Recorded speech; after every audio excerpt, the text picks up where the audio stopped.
할렐루야. 아멘. 오늘 낮에 더웠습니다. 30도가 드디어 넘은 것 같아요. 어제도 넘었나요? 느낌상 올 여름 들어 가장 더운 날이 되는 것 같습니다. 앞으로도 계속 더울 텐데요. 우리 사랑하는 성도 여러분, 건강에 유의하셔서 계속 건강한 상태가 유지되기를 빕니다. 조금 관리가 소홀하면요, 몸에 면역력이 떨어져서 최근에 감염병 때문에 온 나라가 아주 난리인데요. 혹시나 조심하시기를 다시 한번 부탁을 드립니다. 건강은 건강할 때 지켜야 되기 때문에요. 이렇게 서로 건강을 걱정해주고 서로 조심하자고 말해주는 것은 흠이 아니고 요즘에 아주 그냥 인사말처럼 자리를 잡은 것 같습니다. 저도 하루 종일 이제 마스크를 쓰고 있다가 집으로 돌아오면 세수를 합니다. 그러면 이 마스크를 썼던 자리에 이제 땀이 이렇게 맺혀 있어서 세수를 할 때 보면 그 주변이 미끈미끈거리고요. 세수를 하지 않으면 계속 좀 불편합니다. 세수를 하면 또 괜찮아지죠. 그러다 또 땀을 흘리고 또 세수를 하고 그게 반복되는 것 같습니다. 양치질을 할 때는요, 이빨에서 뽀드득 소리가 납니다. 깨끗하죠. 입냄새도 전혀 안 나고요. 근데 또 음식을 먹고 또 여러 시간이 지나다 보면 또 양치질 할 상황이 되는 것 같습니다. 목욕을 하죠. 목욕을 하고 이렇게 머리도 감고 잘 말리면요, 기분이 그렇게 개운하고 좋습니다. 그런데 시간이 지나면 또 땀을 흘리고요, 또 어디서 먼지가 날아와서 앉고 또 이렇게 몸에서 때가 일어나고 비듬이 일어나고, 그래서 그걸 또 다시 감아줘야 되고 씻어줘야 됩니다.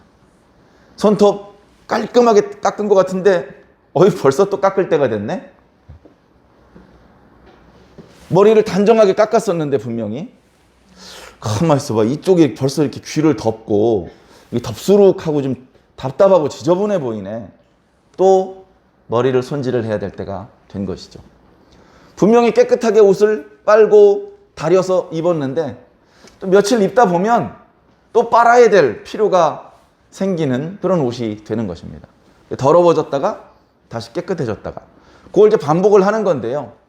조금 깔끔한 사람은요, 더 자주 머리를 감고 더 자주 씻습니다. 옷도 더 자주 세탁을 합니다.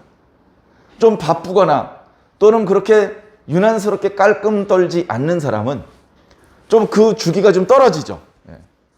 여러분, 머리를 며칠에 한 번씩 감습니까? 기준은 없어요.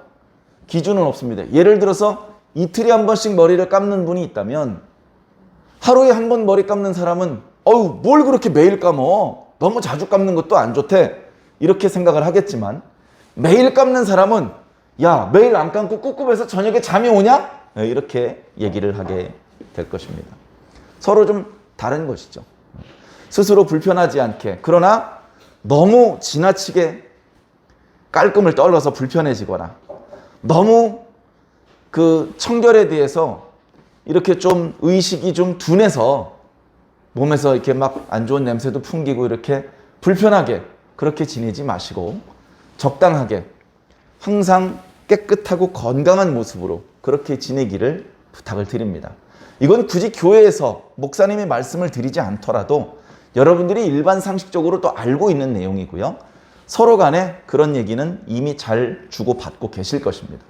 그러나 오늘 예배를 시작하는 과정에서 이 말씀을 드리는 이유는 이제 우리가 세제를 이용해서 몸이나 옷을 빠는 것과 마찬가지 개념인데, 그러나 세제로는 빨 수 없는 우리들의 마음과 우리들의 영혼의 때를 벗기는 말씀을 드리기 위해서 그렇습니다.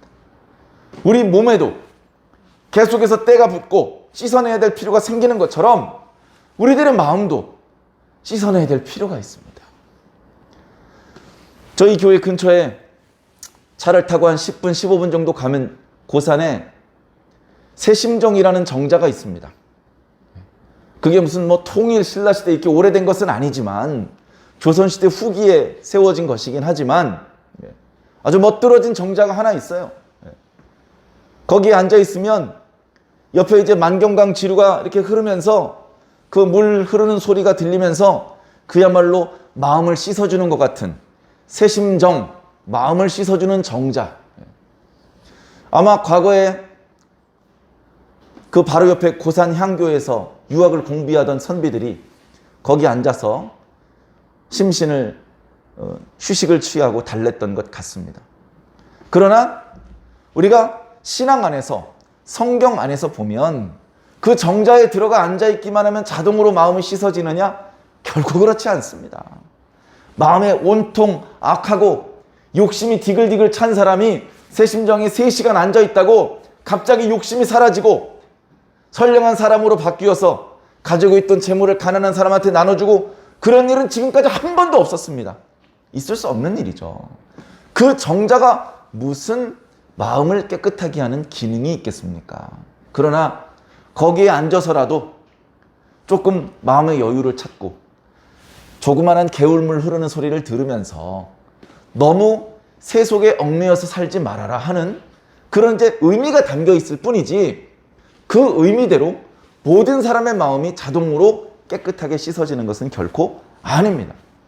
우리는 신앙인이기 때문에 우리들의 영혼에 대해서 관심이 많습니다. 우리가 육체만 있지 않고 우리 몸 속에 영혼이 있다는 것은 신앙이 없는 사람들도 인정하는 바입니다. 그러나 그 영혼의 정체에 대해서 그것이 무엇이 필요하고 어떻게 돌아가는 것인지에 대해서는 정확히 알지 못합니다. 영적인 것은 어쨌든 우리 육신으로서는 쉽게 감각할 수 없는 어려운 것이지요. 그러나 말씀 안에서 우리는 그것을 어렴풋이 느끼기 시작을 합니다. 말씀으로 우리의 영혼을 비추어 보고 믿음의 눈으로 그 영혼을 살펴보게 되죠. 빠짐없이 자세하고 상세하게 볼 수는 없을지언정 그것이 존재하고 그것의 상태가 살아있는지 죽어있는지 강한지 약한지 뜨거운지 차가운지 이런 것들을 살펴보기 시작하게 된 것입니다.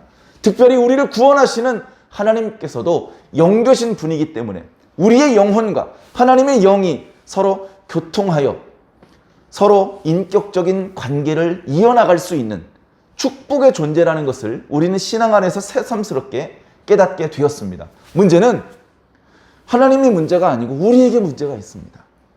하나님하고 우리하고 영적인 교제를 나눌 수 있는 그런 위치에 있다 하더라도 하나님과 달리 우리가 깨끗하지 못하다면 온전히 하나로 연합되기 어려울 것입니다.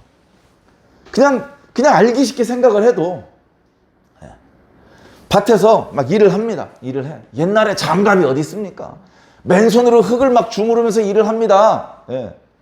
그리고 막 이 작물들이 더 잘 자라게 하기 위해서 거기다 거름도 뿌려요. 거름이 뭡니까? 똥물, 오줌물 이런 거 막 갖다 뿌리는 거예요.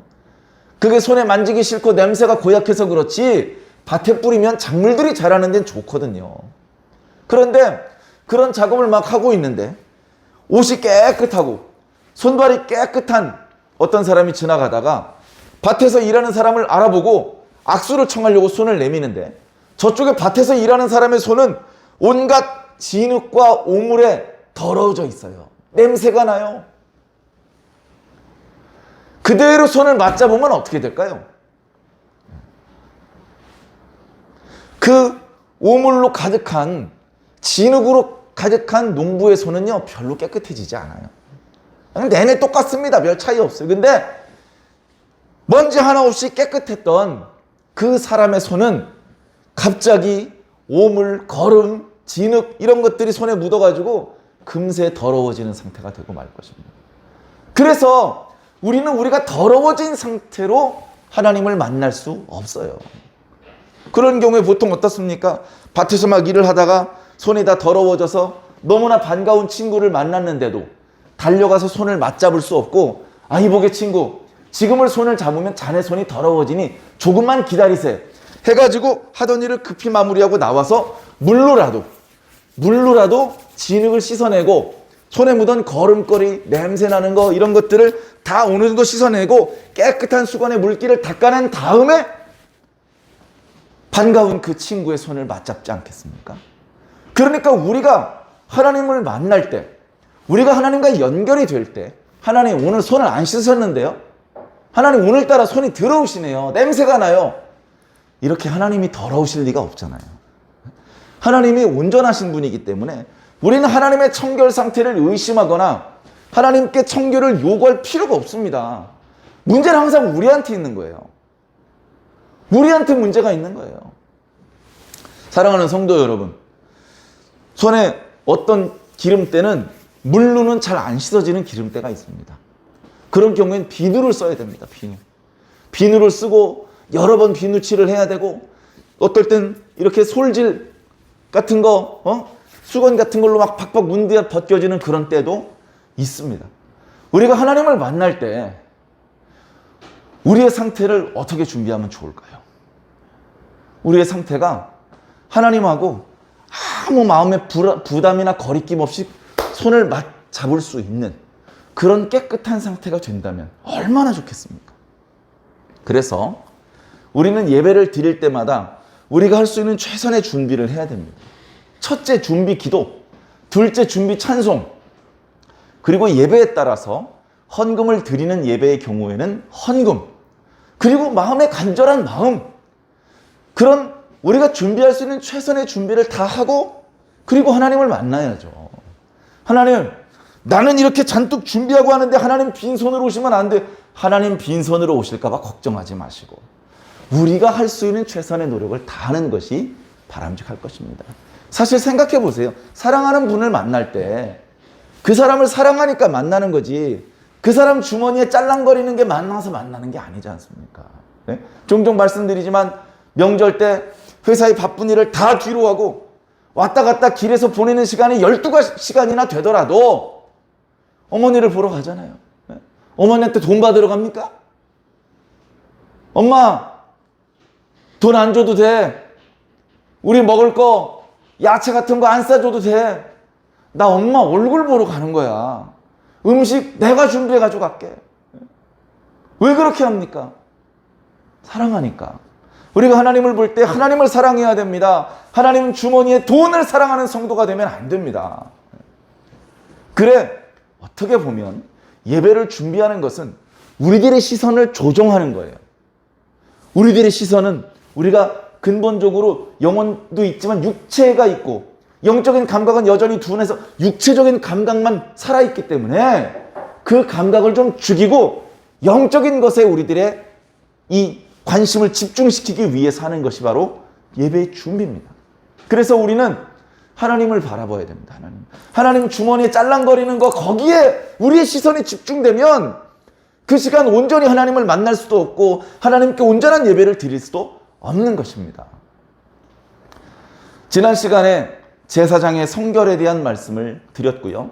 오늘은 굳이 이름을 붙이자면 성물에 대한 말씀입니다. 자, 기본적인 시스템이 이런 거예요. 자, 하나님이 있습니다. 그 다음에 이스라엘 백성들이 있습니다. 우리가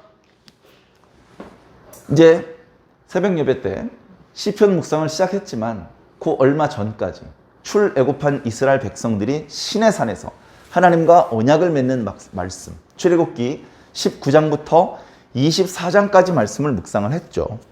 그 말씀을 통해서 하나님과 이스라엘 백성이 언약 백성이 된 것이 얼마나 소중한 사건인지 새삼스럽게 깨달았습니다. 그게 최초의 그런 관계가 체결되는 것 자체가 어려워요. 일단 체결이 되면 그러면 다소간에 좀 부족한 부분이 있더라도 좀 야단을 맞더라도 용서받고 고쳐지고 다시 좋아질 수 있는 길이 활짝 열리는 것입니다. 그 관계 자체가 체결이 안 되면 정말 불안해지는 것이죠. 정말 불안해지는 것이죠. 하나님과 이스라엘 백성들 사이에 언약을 맺었습니다. 언약의 내용은 우리는 여호와만을 우리의 하나님으로 믿고 섬기겠습니다. 하나님께서는 너희들을 나의 백성으로 삼아 주겠다. 그 말씀 속에는 저희는 하나님 이외에 다른 신들은 쳐다도 보지 않겠습니다. 저희는 하나님께서 주신 모든 규례를 철저히 순종하겠습니다. 저희는 하나님의 뜻대로 이 땅에서 제사장 나라를 이루어며 주변의 이방 민족들을 하나님께 이끌고 와 하나님 앞에 굴복시키겠습니다. 그렇게 할 수 있는 깨끗함, 신실함, 성결함, 강건함을 누리며 주변 사람들에게 모범이 되겠습니다. 그런 의미들이 담겨 있는 거예요. 하나님은 내가 너희의 기도라면 아무리 바쁜 일이 있어도 하던 일을 멈추고 내가 그걸 들어주겠다. 내가 너희들이 필요한 것이라면 공급해 주겠다. 너희들이 위기를 만나면 내가 보호해 주겠다. 그런 언약이 하나님과 이스라엘 백성들 사이에 체결이 된 겁니다. 그러니까요, 이스라엘 백성은 뭘 얻었냐면요, 모든 것을 얻었어요. 하나님 한 분을 얻었는데 하나님과 함께 모든 게 다 들어왔어요. 물질적인 풍요도 들어왔고요, 경제적인 안정도 들어오고, 군사적인 강건함도 들어오고, 외교적인 막강함도 들어오고, 넓은 영토도 생기고, 많은 국민도 생기고, 너무나 많은 걸 얻었습니다. 하나님께는 어찌 보면 별 이득이 없어요. 왜냐하면 하나님이 이미 모든 것을 다 가지고 계신 분이기 때문에.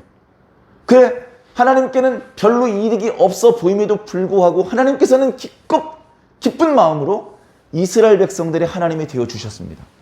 그들을 불쌍히 여기시고 그들을 사랑하시고 그들을 위해서 아낌없이 그 언약을 이행해 주셨던 것이죠. 자, 그래서 하나님과 이스라엘 백성 사이에 언약 관계가 중요합니다.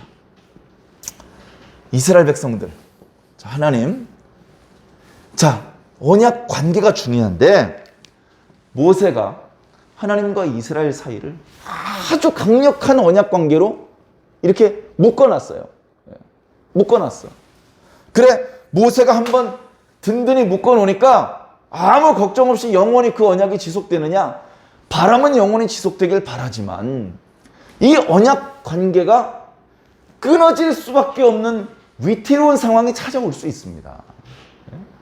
모세가 하나님의 부르심으로 40일 밤낮을 시내산 꼭대기에 올라가서 하나님의 말씀을 들을 때에 그때 이스라엘 진영에선 벌써 금송아지를 만들고 있었다니까요.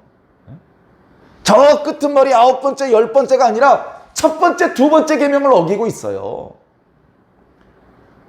그 범죄를 저질렀다가는 특정 주동자 한두 명이 아니고 이스라엘 백성 전체가 언약 관계로부터 끊어져야 되는 절체절명의 위기의 상황이 발생된 것입니다.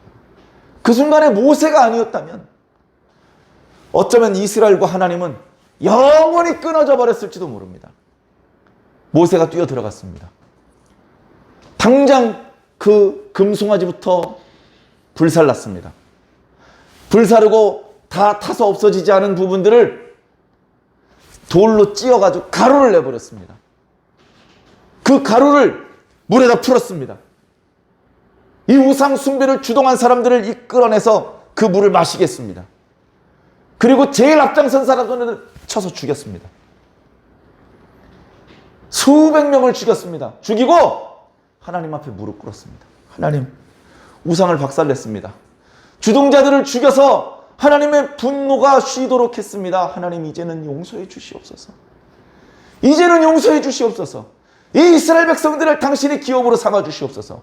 당신의 백성으로 인정하여 주시옵소서. 왜 굳이 그런 말을 합니까? 이미 언약을 체결했는데 금송아지가 세워지는 순간 그 언약은 깨진 것이나 마찬가지이기 때문에 그렇습니다. 우리가요, 상대방을 믿고 계약을 합니다. 계약서를 씁니다. 근데 뭐 일을 진행을 하다가 뭐가 서로 간에 신뢰가 무너지는 심각한 문제가 생기면요, 계약서를 찢어버립니다. 계약서를 박박 찢어버립니다. 하나님과 이스라엘 백성들 사이에 계약서에 해당하는 돌판이 깨졌습니다. 그러면 하나님하고 이스라엘 끝난 거예요. 아무리 기도해도 하나님은 듣지 않으셔도 이스라엘이 할 말이 없습니다. 아무리 어려운 상황이다 하나님이 도와주시고 보호해주지 않으셔도 이스라엘은 하나님께 원망할 수도 없습니다. 그런 상황 속에 모세가 눈물을 흘리며 기도합니다. 하나님, 이 백성들을 버리실 것 같으면 차라리 제 이름을 생명책에서 지워버려 주시옵소서. 목숨을 걸고 감히 함부로 기도할 수 없는 기도를 하나님 앞에 올렸고, 그 모세의 마음을 하나님께서 헤아리셔서 하나님의 백성들을 용서하기로 하셨습니다. 그래, 다시 계약서를 쓰고 다시 회개하고 다시 하나님과 이스라엘 백성들 사이에 언약의 끈이 연결되게 그렇게 했던 것이죠. 이게 보통 일이 아닙니다. 자, 그런데 모세가 살아있는 동안에도 그런 위기가 있었는데 모세가 죽었어요. 어떡할 겁니까 이제? 여호수아가 있으니까 괜찮다고? 뭐 여호수아는 억만 년 사나? 여호수아 110세 죽었어요. 어떡할 겁니까? 모세도 없고 여호수아가 없더라도 이스라엘 백성들과 하나님 사이의 언약 관계는 계속 유지돼야 되잖아요. 지속이 돼야 되잖아요. 이것이 지속되도록 하기 위해서 모세가 하나님께 받아서 백성들한테 지시한 계명이 바로 제사의 계명입니다. 제사. 문제는 하나님께 생기지 않아요. 예? 하나님하고 이스라엘 백성들 사이의 관계에서 하나님이 언약을 어기고 하나님의 배신을 하고, 그래서 이스라엘 백성들이 하나님을 끌어내가지고 야단치고 그런 일은 없어요. 항상 이스라엘 백성들에게 문제가 있어요. 하나님은 완전하신 분이에요. 이스라엘 백성들은 죄인이잖아요. 그래, 이스라엘 백성들과 하나님 사이의 관계가 위태로워지게 만드는 것이 바로 이스라엘 백성들이 저지르게 되는 죄입니다. 죄. 이 죄를 용서받도록 만드는 시스템이 바로 제사예요. 그래서 하나님께서는 언약이 체결되자마자 그 언약을 성실하게 이행하기 위해서 저 멀리 하늘에, 하늘만큼은 아니지만 시내산 꼭대기도 너무나 먼데, 시내산 꼭대기가 아니고 너희들의 마을 한가운데에 이사 들어와서 살겠다. 성막을 건립하도록 말씀하시고 거기에 제단을 만드시며 거기서 제사를 드리면 하나님께서 백성들의 죄를 용서하시겠다고 하는 놀라운 은총의 방법을 허락해 주십니다. 그 이전엔 그런 게 없었어요. 그래, 제사를 드려야 되는데 제사를 드리기 위해서는 제사장과 제물, 오늘 말씀에 성물이라고 표현되고 있는데요. 하나님 앞에 드리는 제사가 온전한 제사가 돼야 돼요. 하나님 앞에 드리는 제사가 온전한 제사가 돼야 돼. 그래야 죄를 용서받고 다시 이스라엘 백성과 하나님 사이의 언약 관계가 계속 연결되어 있을 수가 있어요. 그러니까 제사가 건강하게 이 시스템이 살아 있어야 됩니다. 조금 전에 말씀드렸던 것처럼요, 옷을 깨끗하게 빨았더라도요, 얼마 동안 입으면 또 빨아야 됩니다. 제사를 지내서 죄가 용서받았지만 또 조금 지나면 또 죄 지어요. 그럼 어떡합니까? 또 제사를 드려야 되는 거예요. 그러니까 제사라는 시스템 자체가 일회적인 것이 아니고 반복적으로 하나님 앞에 제사를 드림으로 하나님과 이스라엘 백성 사이의 관계가 분리되지 않고 다시 연결되고 다시 지속될 수 있도록 하는 시스템이 살아있어야 됩니다. 그래서 성막의 모든 기구들도 다 제사를 드리기 위해 필요한 기구들이고 건물이었던 것입니다. 그래, 이 성막에서 드리는 제사가 하나님과 이스라엘 백성과의 관계를 더욱 돈독하게 만들고 계속 유지시키게 만드는 것이기 때문에 이 제사는 온전해야 돼요. 온전해야 돼. 그래서 21장에, 레위기 21장에 제사장이 온전해야 된다. 왜? 제사가 온전해야 되는데 제사장이 온전하지 않으면 그게 무슨 온전한 제사냐. 그렇게 말씀을 하신 것이고, 지금 읽은 22장의 성물, 제물이 온전해야 된다. 제물이 온전해야 이 제사가 하나님 앞에 인정되는 제사가 될 수 있고, 이 제사가 하나님 앞에 인정이 되어야 죄가 용서받고 하나님과 이스라엘 백성들 사이에 관계가 계속 이어질 수 있다. 그래서 지금 제사에 대해서 제사장과 또 성물에 관한 규례를 주고 계십니다. 자, 이런 기본적인 개념을 마음속에 담으시고 이제 오늘 말씀, 하나님의 성물에 대한 말씀을 자세히 살펴보도록 하겠습니다. 자, 성물입니다. 성물. 하나님 앞에 제사 드릴 때 바치는 짐승이죠. 희생 제물입니다. 자, 성물과 관련된 몇 가지 규례가 있습니다. 한번 살펴보겠습니다. 첫 번째는요, 제사장에 대한 규례입니다. 제사장. 아니, 제사장의 성결에 대해서는 21장에 말씀을 하셨다고 하지 않았습니까? 거기 있어요. 중복되는 부분도 있는데요. 제사장이 그래도 중요해요. 또 강조하는 거예요. 그런데 지난 21장 말씀을 통해서도 말씀드렸던 것처럼 이 제사장과 관련된 규례들을 그 제사장 가문들한테만 속닥속닥 알려주는 것이 아니고 모든 이스라엘 백성들한테 알려줍니다. 결국은 이스라엘 민족 전체가 처음에 언약을 맺을 때부터 제사장 나라로 부름을 받았기 때문에 그래요. 우리는 어떻습니까? 하나님 나라의 왕 같은 제사장으로 부름을 받았잖아요. 그러니까 이 제사장과 관련된 규례는 남의 이야기가 아니고 바로 우리들의 이야기입니다. 자, 이 제사장이 성결해야 돼요. 자, 제사장이 어떻게 성결해야 되냐? 이 성물은 어떤 거냐면 하나님의 백성 이스라엘 자손들이 하나님께 드리기 위해서 구별한 것입니다. 그러니까 거룩한 성물이에요, 성물. 그러니까 이 성물을 컨트롤할 때 이 제사장이 부정하면 안 되는 거예요. 여기 잘 보세요. 여기 예배 출석하신 분 몇 분 안 되시는데 시야가 다른 데로 돌아가기 시작했고요. 제가 영적으로 둔한 목사지만 지금 딴 생각을 하는 게 그냥 보입니다. 집중해 주시기 바랍니다. 제사장이 부정한 상태로 성물을 취급하면 안 돼요. 자, 그럼 어떤 경우에 제사장이 부정한 것일까? 제사장이 부정한 것은요, 외적으로도 부정할 수 있고요, 내적으로도 부정할 수 있습니다. 외적인 부정은요, 간단해요. 눈에 보이는 거죠. 질병입니다, 질병. 제사장의 그 질병의 그 부정함에 대해서는 이미 레위기 13장에 자세히 기록되고 있죠. 여러 가지 피부병, 기타 여러 질병들, 그런 질병들에 관해서 어떤 것이 정화지고 어떤 것이 부정한 것인지, 부정한 상태에서 정한 상태가 되기 위해서는 어떻게 해야 되는지, 그런 것들이 있습니다. 오늘 말씀에도 몇 가지 있어요. 지금 말씀을 한 절 한 절 다시 읽으면서 말씀을 전해드리면 또 시간이 너무 많이 진행될 것 같아서 요약을 해서 이렇게 말씀을 드려봅니다. 외적인 부정이 있을 수 있고요. 내적인 부정은 두 종류가 있습니다.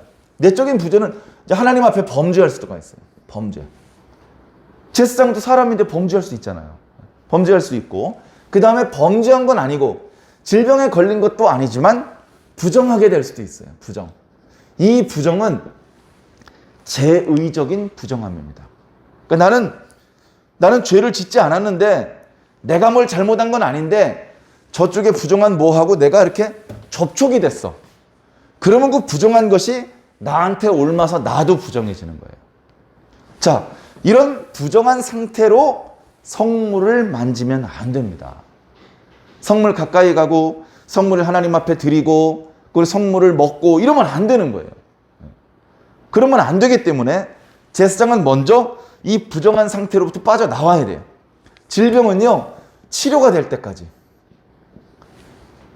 질병을 걸렸어요? 그럼 부정하죠? 그러니까 제사장으로서 제사장의 의복을 입고 제사에 이거 안 돼요. 안 되지만 질병이 다 나았어요. 다 나았으면요, 다시 정결해진 거잖아요. 그러면 다시 제사장의 직무를 수행할 수 있겠죠. 자, 그 다음에 죄를 지었어요. 죄를 지었으면 죄를 자복하고 죄를 용서받기 위한 제사가 있었죠. 무슨 제사였죠?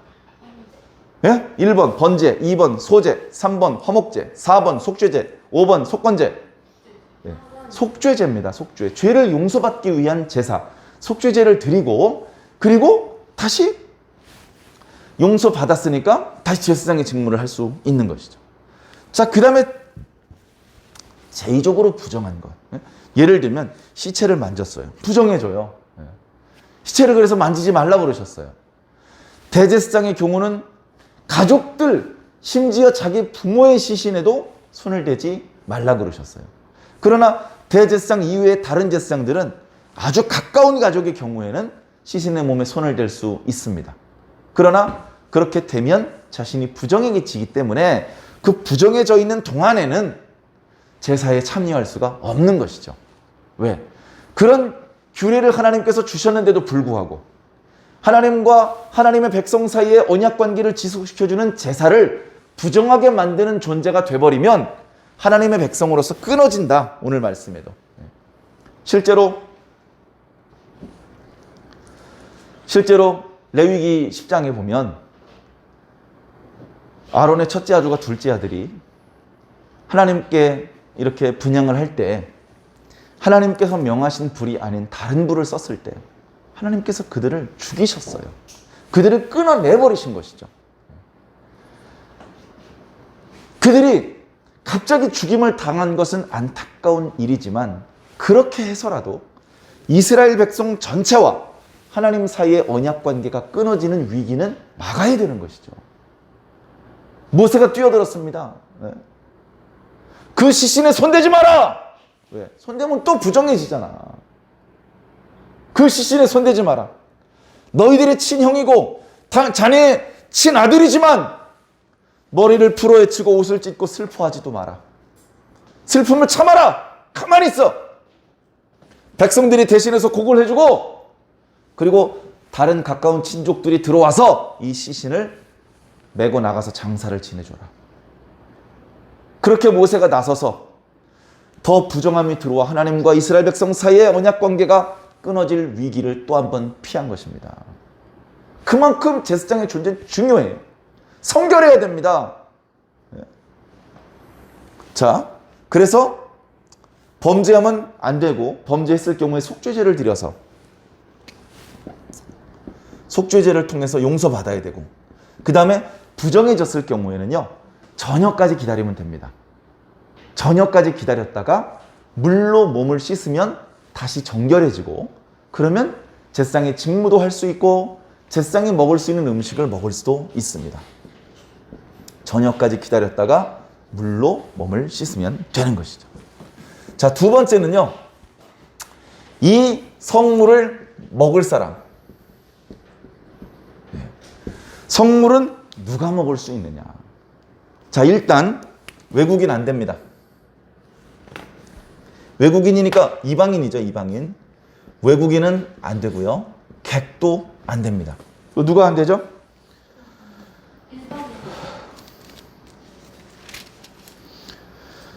자, 품꾼도 안 됩니다. 자, 그리고 일반 백성도 안 되죠? 예. 자, 그런데 누가 되냐 하면 제사장과 제사장의 가족과 제사장이 돈을 주고 사온 사람은 제사장의 가족과 마찬가지이기 때문에 제사장의 가족들을 위해서 허락된 성물을 먹는 것이 허락이 됩니다. 제사장의 아들은요, 당연히 허락을 받는 것이죠. 제사장의 딸은요, 당연히 허락을 받는. 근데 제사장의 딸이 결혼을 했어요. 결혼을 했으면 안 됩니다. 그때부터는 어떻게 되느냐? 남편이 벌어오는 것을 먹어야 돼요. 하나님께서 주시는 걸 먹는 게 아니고 남편이 일해서 벌어온 것을 먹어야 돼요. 자, 근데 어떻게 하다 보니까 남편이 죽었어요. 또는 이혼을 했어요. 그래서 자녀가 없는 상태에서 집으로 들어와 있어요. 그러면 다시 처녀일 때와 마찬가지로 자기 아버지 제사장이 하나님께서 주신 것을 받아오면 그걸 먹을 수 있어요. 근데 아들이 있으면 어떻게 하죠? 시집 갔는데 남편이 죽었어. 근데 아들이 있어. 그럼 어떡합니까? 그러면 다시 제사장 집에 들어와서 제사장의 하나님께서 주신 성물을 먹을 수 없어요. 아들이 장성을 하고 그 아들이 어머니에게 이렇게 생활비를 벌어다 줘야 돼요. 그게 율법입니다. 자, 그래서 제사장의 한 집에 살고 있는 가족들만 먹을 수 있다. 물론 제사장의 가족 중에서도요, 이 음식을 먹기에 합당하지 않은 결함이 있는 경우에 또는 부정한 상태일 경우에, 이 부정한 상태가 해결되지 않은 경우에는 먹으면 안 됩니다. 자, 백성들은 먹으면 안 돼요. 백성들은 이걸 바치는 사람이지 그걸 먹는 사람이 아닙니다. 이것을 백성들이 하나님께 바치면 하나님께서 받으시고 하나님께서 일부를 제사장들에게 주면 제사장들의 가족들이 먹는 거예요.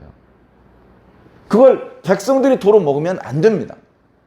만약에 잘 모르는 상태에서 성물을 먹었으면 5분의 1을 더해서 줘야 된다. 성물을 먹었어요. 성물을 5근을 먹었어. 그러면 6근을 돌려드려야 된다. 그것은 이미 레위기 5장에 자세히 기록되고 있는 말씀입니다.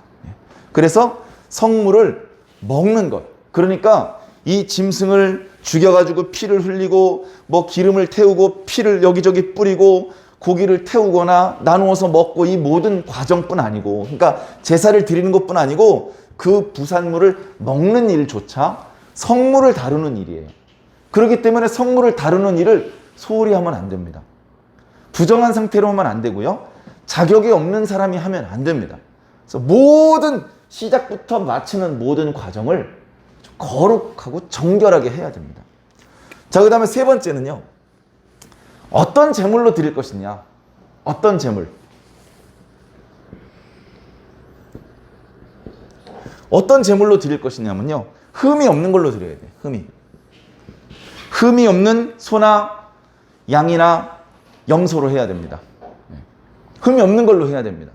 흠이 없다는 말이 뭐냐? 하나님 앞에, 자, 이 세 번째는 특별히 화목제의 규례입니다. 화목제. 자, 왜냐하면 번제는요, 기본적으로 번제는 물론 백성이 제물을 가져오는 경우도 있습니다만 제사장이 제물을 준비해요. 그러니까 제사장이 직접 제물을 준비하거나 제사장이 그 제물을 미리 검수를 합니다. 그래서 별로 문제가 안 생기는데, 화목제의 경우는 백성들이 자기가 먹고 싶은 소를 끌고 와요. 자기가 먹고 싶은 양을 끌고 온다고요. 여러 사람이 먹어야 되니까 2마리를 끌고 오기도 하고, 아니면 먹을 사람이 많이 있으니까 좀 덩치 크고 살이 통통한 놈을 끌고 오기도 해요. 그냥 먹을 생각만 하고. 그런데 하나님께서는 근수가 많이 나가는 제물을 좋아하시는 게 아니고 흠이 없는 제물을 원하셔요. 흠이 없어야 돼. 그러면 흠이 없다는 것은 무슨 뜻이냐 하면서 여러 가지 흉터가 있어도 안 되고 눈 하나가 빠져도 안 되고 피부병이 있어도 안 되고 여러 가지 표현들이 있죠. 그런 여러 가지 표현들을 통해서 하나님 앞에 드리는 제물은 흠이 없는 걸로 해야 된다. 이런 것이 바로 흠이다. 이런 것이 있는 것을 하나님 앞에 드린다면 그 제물은 하나님께서 받지 않으신다. 너희들이 하나님께서 베풀어 주신 은혜에 감사해서 감사의 마음을 다해서 제사를 드리지만 하나님은 너희들의 마음을 받지 않는다. 그러니까 어떻게 합니까? 성물, 하나님 앞에 바쳐지는 화목제의 제물을 하나님께서 원하시는 흠이 없는 걸로 해야 되는 것이죠. 흠이 없는 걸로. 자, 그리고 네 번째는 이 제물을 자비롭게 대해야 되는 거예요. 자비. 또 여러 가지 규례가 있습니다만, 예를 들어서 이것을 태어나자마자 하나님 앞에 바치는 제물로 쓰지 말아라. 일주일 동안은 어미랑 같이 있게 해주어라. 그러나 생후 8일 이후에 나온 것은, 그 시간이 경과된 것은 하나님 앞에 제물로 바칠 수 있다. 자, 너희들이 하나님 앞에 제물로 바치는데 양인지 염소인지 소인지를 상관하지 말고 어미와 새끼를 같은 날 잡아 죽이지 마라. 그것은 하나님께서 기쁘게 받는 방법이 아니다. 그런 이제 성물을 관리하는, 성물을 어떻게 하는 것이 하나님께서 원하시는 방법대로 성물을 하나님 앞에 드리는 것인지에 대하여서 오늘 레위기 22장은 말씀해 주고 있습니다. 말씀을 맞추면서 이것을 너희들이 반드시 지켜야 된다. 너희들이 이것을 어겨서 내 이름을 욕되게 하면 안 된다. 하나님의 이름을 욕되게 하지 마라. 망령되게 일컫지 마라. 10계명 중에 몇 번째입니까? 몇 번째입니까? 세 번째.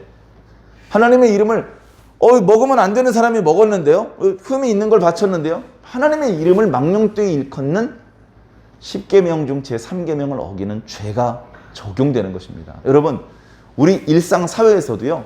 조례 하나를 어긴 거하고 법률을 어긴 거하고 헌법을 어긴 것은요.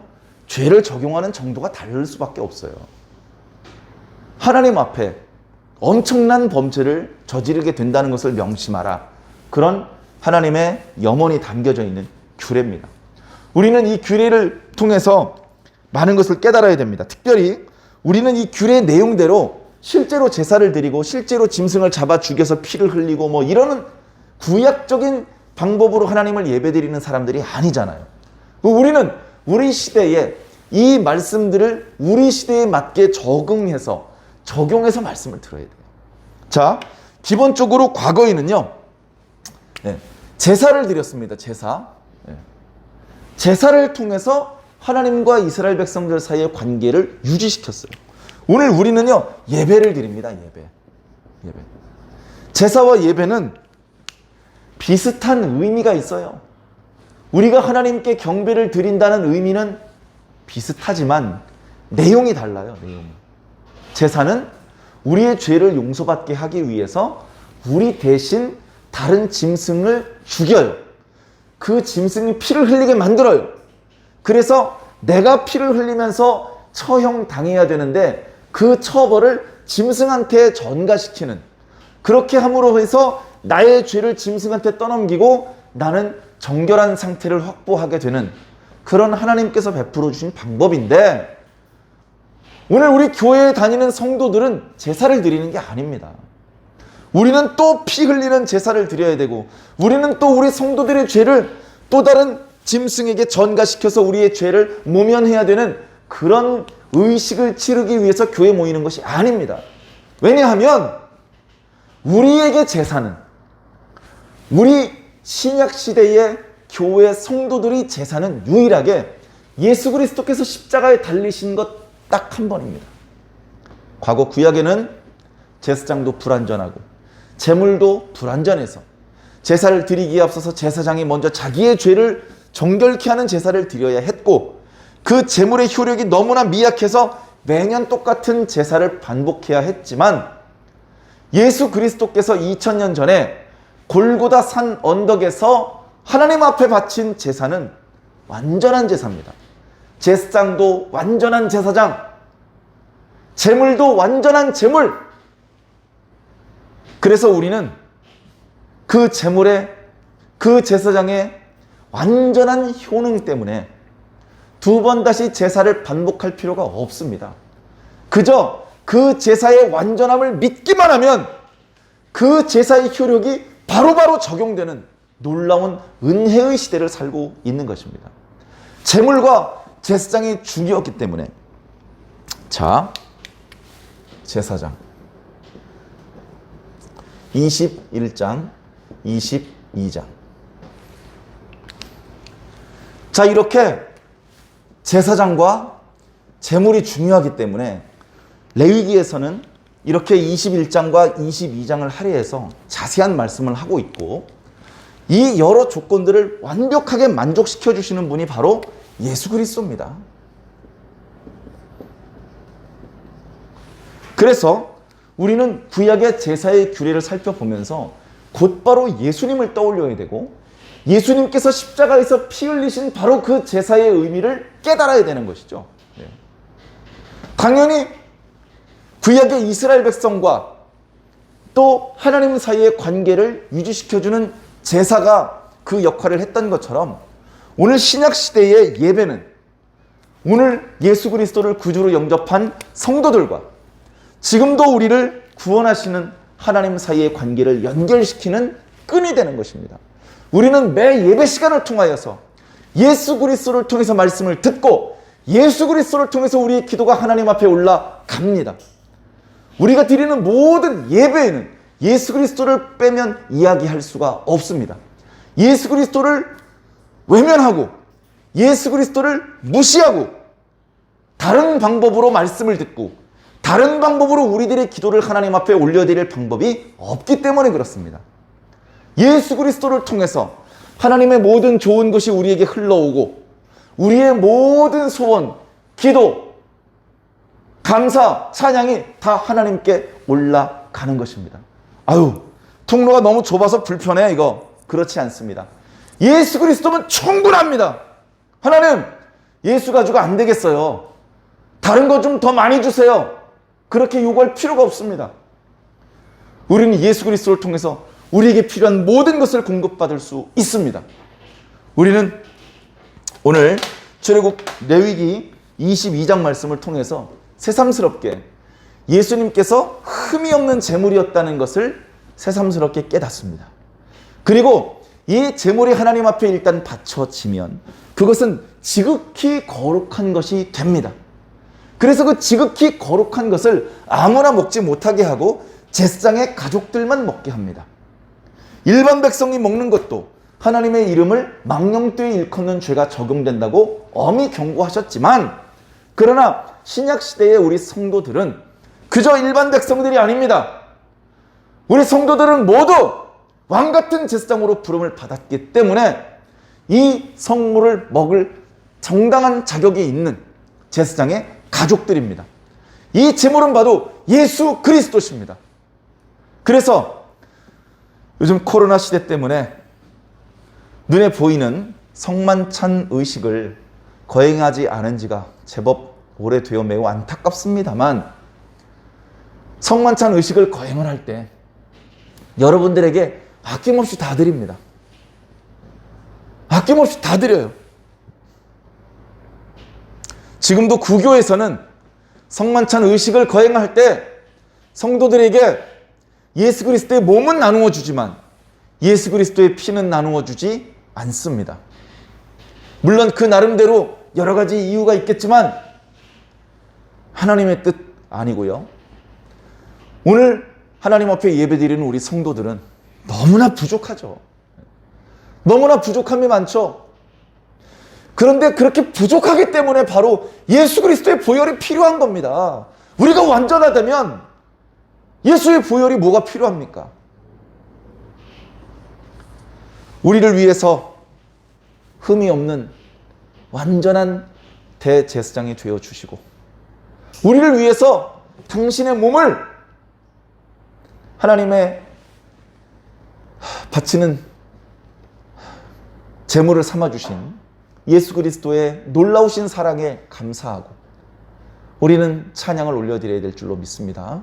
그리고 우리가 매 시간 드려지는 이 예배가 우리를 하나님과 다시 한번 연결시켜주는, 하나님과 우리 사이를 뚝 끊어져서 영영 남남이 되어버릴 수도 있는 이 아슬아슬한 관계를 도저히 끊을 수 없는, 마귀가 아무리 가위질을 하고 사탄이 아무리 도끼질을 해도 절대로 끊을 수 없는 든든한 줄로 연결시키는 놀라운 축복의 시간이라는 것을 기억해 주시기 바랍니다. 누가 끊을 수 있으랴? 누가 끊을 수 있으랴? 하나님과 우리 사이에 연결되어 있는 이 구원과 사랑의 줄을 그 누가 끊을 수 있으랴? 끊을 수 없다.